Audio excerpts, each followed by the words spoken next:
জীবনের গোনা দিনগুলো তোমার পরিপূর্ণ হয়ে যাবে। দেখো গুনে গুনে দেখো, আমি যে নাম্বারটার কথা বললাম কটা হয়েছে, জিরোটা বাদ দিয়ে দেখো 10টাই ডিজিট হবে। মোবাইলের যে 10টা নাম্বার থাকে, প্রথমে বললাম 0, তারপরে বললাম 9 বলেছি তো, তারপরে 16, 32, 10, 635। এইবার বলবে দিদি তাহলে জিরোটা কেন দিলে? শূন্য থেকে শুরু করতে হয়। তুমি যদি জীবনে প্রথমে ত্যাগ না করতে পারো তাহলে কখনো কৃষ্ণচরণ প্রাপ্তি হবে না। তাহলে শূন্য থেকে ধরো, মহাশূন্য ওই কারিগর যে তোমায় স্থান দেবে বলে বসে আছে। তারপরে হচ্ছে নববিধা ভক্তি, যে ভক্তির কথা একটু আগে আমি বললাম। তারপরে বলছে 16টা কি? 16 নাম, তাতে আছে 32টা অক্ষর, আছে না?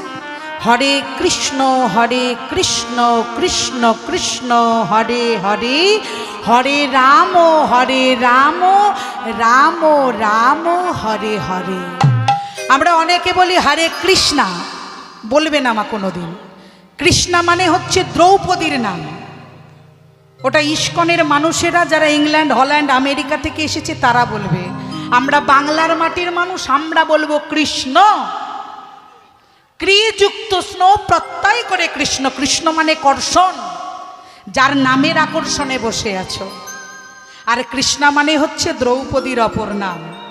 আমার গোবিন্দ রেখেছিলেন ওই নাম বড় যত্ন করে। তাহলে 16 নাম 32 অক্ষর। এবার বলছে 10টা কি? তোমার দেহে 10টি ইন্দ্রিয়, চক্ষু, কর্ণ, নাসিকা, জিহ্বা, ত্বক, বাগ, পানি, পাদ, পায়ু, উপস্থ।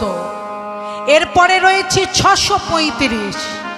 6 মানে হচ্ছে তোমার ষড়রিপু, লোভ, কাম, ক্রোধ, মোহ, মদ, মাশ্চর্য। আর 3 মানে কি?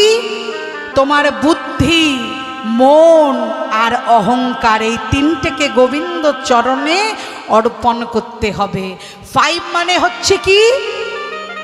তোমার পঞ্চভূত, ক্ষিতি, অপ, তেজ, মরুত, বম। তাহলে যেদিন তুমি শূন্যাকারে নবদাবিদা ভক্তির মাধ্যমে 16 নাম 32 অক্ষর জপ করে 10 ইন্দ্রিয়কে নামের গুণে বশীভূত করতে পারবে, সেদিন তোমার ষড়রিপু, তোমার মন, বুদ্ধি, অহংকার বিলুপ্ত হয়ে তোমার পঞ্চভূত গমনাগমন হয়ে গোবিন্দের চরণ যেদিন প্রাপ্তি হবে